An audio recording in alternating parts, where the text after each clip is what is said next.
The Bible was actually the first book ever printed on the Guttenberg press in 1450 and has been the bestseller from that year on ever since. They can't even list it on the bestseller list because they would just win every year. And they're like, that's not very fun.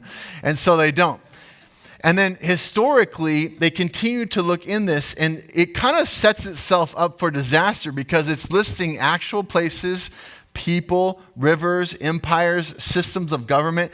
All of it could have been debunked with archeological evidence at some point throughout history as they keep digging up and finding these actual rivers and places and people. That happens to other religions. There's a few out there that are listing off places and rivers, and a lot of people in the U.S. follow these religions. I'm not going to say a name, but it's ridiculous because none of that stuff has been found. Your Bible, on the other hand, continues to find it over and over and over again. I'll give you a great example. It's mentioned in here, the Hittites. For years, historically, they said that's a made-up group in the Bible. And then they were digging with their spoons and whatnot and their brushes, and they find the capital city of the Hittites. It has all this names and everything all over it, and so they keep digging around it, and they find 40 more cities all connected to where now they know there was an empire of Hittites. They said for years King Solomon was just a made-up king in the Bible. There's no evidence of it until they found evidence of it. And they said, well, okay, but he didn't have horses. No one had horses in that time period. They rode camels. And then they dug up Megiddo, and it was just an entire city of Solomon full of stables. Just thousands of stables for all the horses and chariots that he owned. And they just keep finding this stuff. This would be a really long sermon, but there's tons and tons of all the stories and then finding it as they're digging. That's amazing. Scientifically, this book is awesome. So over and over in science, we kind of think that somehow science is going to debunk it. And then they realize, no, they actually said it that way in the first place. They used to have astronomers that would look at the sky and number the stars. The first guy, his name was Hipparchus. He said there's 1,022 stars. He figured it out. He solved it. He was the world's expert. Then Ptolemy came along, another guy, and he said, you're wrong. There's 1,056.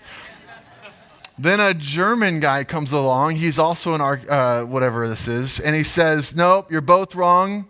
This is Johannes Kepler. There's 1,055 stars. Now, as we have continued on, we have learned that there's hundreds of billions of stars. In fact, astronomers say today that there's 100 billion in our galaxy, and we can't figure out how many galaxies there are.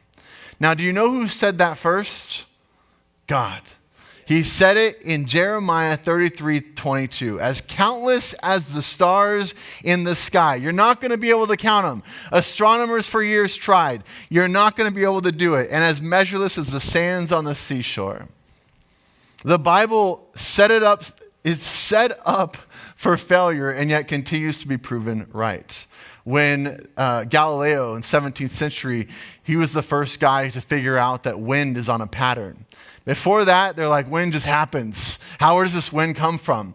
Galileo said, no, it's on a pattern because it's coming in a circle and it goes round and round on these same patterns constantly. And then you go into the Bible and it's exactly what it says when we all thought the world was flat. Did you know we thought the world was flat? The guys writing a lot of these chapters may have thought the world was flat.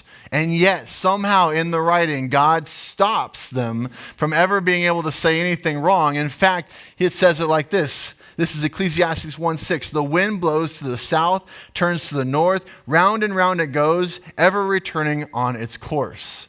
It could have said that in a lot of different ways, but it says it as a wind pattern that we've now learned is correct. And it keeps doing that over and over again. It's awesome.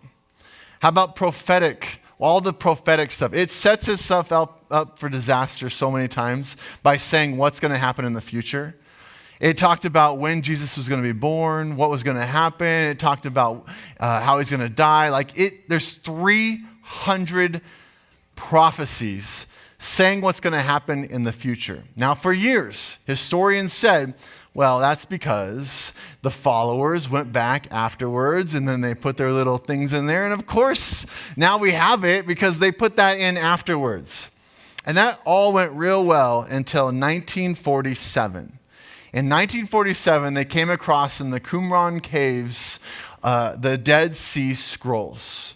1947, a lot of you were alive when this happened. I was looking around going, is that true actually? I don't know if that's true. But this is not very long ago.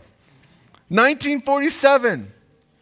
And so in these caves, they pull out an entire book of Isaiah dated 250 years before Jesus Christ was born.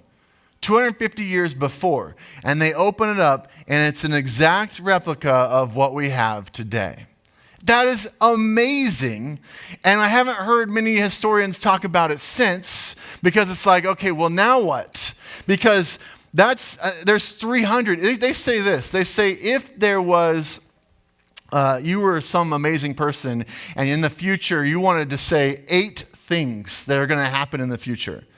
That the way you would do that is you would say the 8 things, and for all 8 of those to actually happen, your chances are 1 in 100 million billion. That's a 1 with 17 zeros behind it, and that's for 8. The Bible has 300 of those. They don't have a number for it. It's awesome.